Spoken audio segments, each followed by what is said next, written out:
Can DR Congo shock the world, or will Portugal begin their journey with a comfortable victory? Let's break down everything you need to know about this match in simple English. Portugal arrived at the World Cup with one of the strongest squads in international football. Over the last 2 decades, Portugal have become a football powerhouse. They have regularly qualified for major tournaments, won the UEFA European Championship in 2016, won the UEFA Nation Leagues, and consistently produced world-class players. Their football style combines technical quality, quick passing, strong defending, and dangerous attacking play.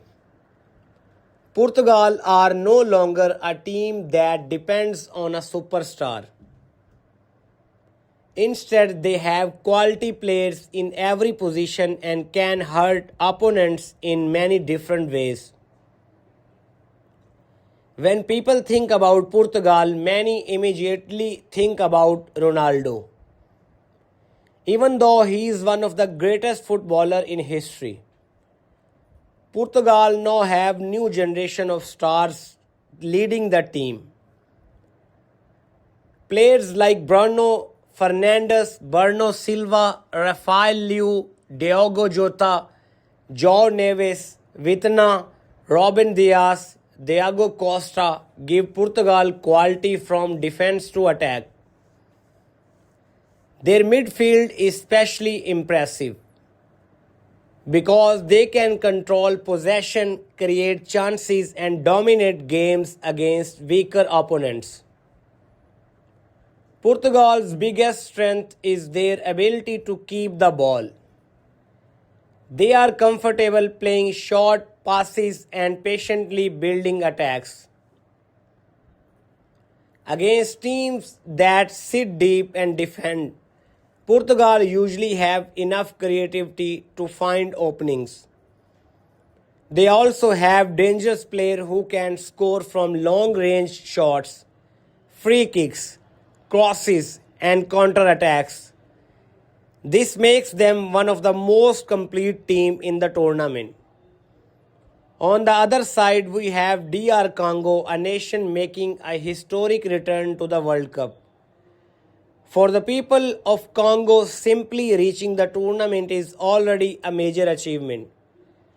The players know that they are representing millions of passionate football fans.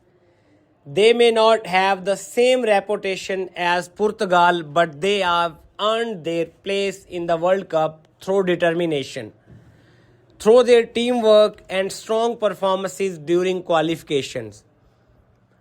DR Congo's squad includes talented players who compete in Europe and Africa. They are known for their physical strength, speed, and fighting spirit. Many of their players are powerful runners who can cause problems on the counter-attack. Unlike Portugal, DR Congo are unlikely to dominate possession. Instead, they may focus on defending in numbers, staying organized and trying to catch Portugal on the break. This strategy has helped underdogs create surprises at previous World Cup.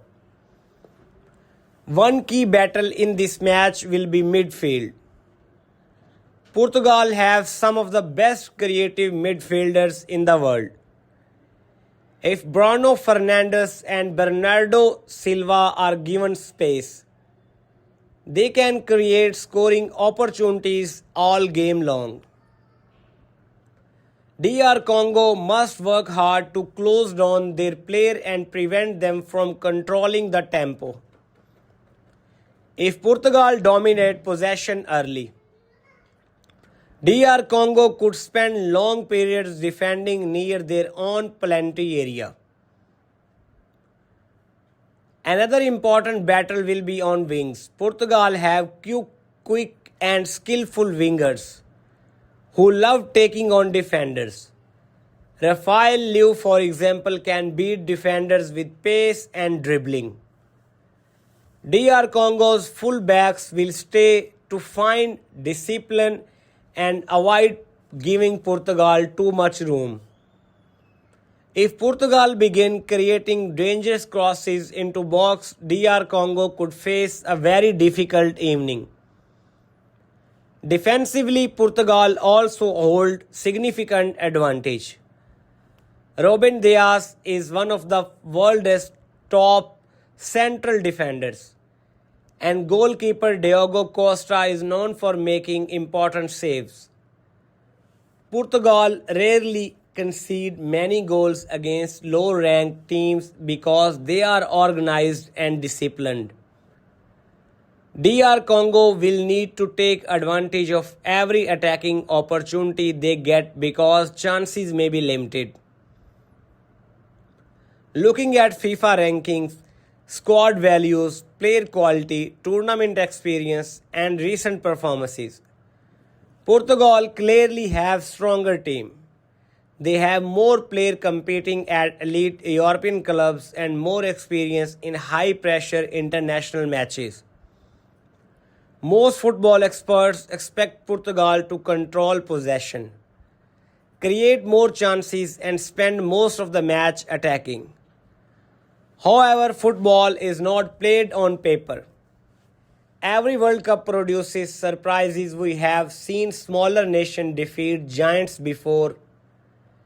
If DR Congo defend bravely, stay compact, frustrate Portugal, and score from a counter-attack or set piece, the pressure could suddenly shift onto Portugal. The longer the score remains level, the more confidence DR Congo will gain. For Portugal, the key will be scoring the first goal.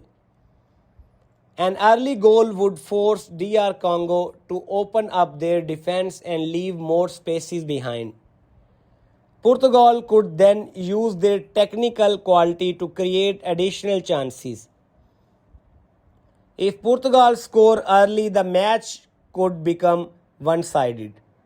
If DR Congo survive the first half without conceding, the game may become more competitive. Tactically, expect Portugal to line up in an attacking formation with plenty of possession.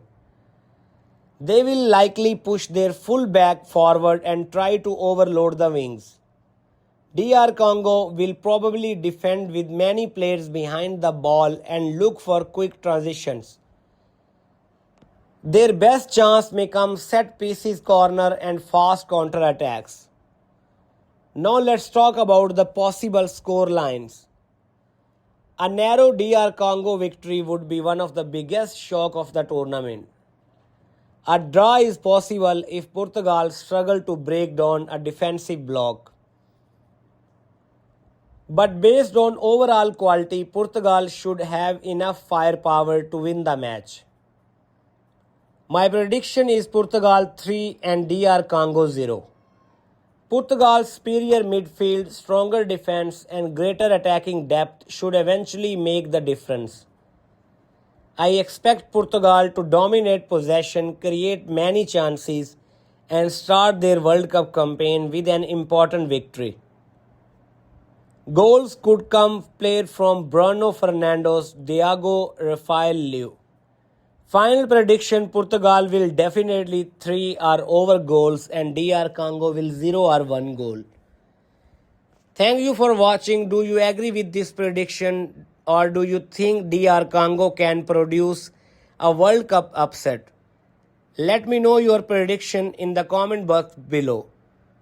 Don't forget to like, subscribe and follow for more FIFA World Cup update 2026.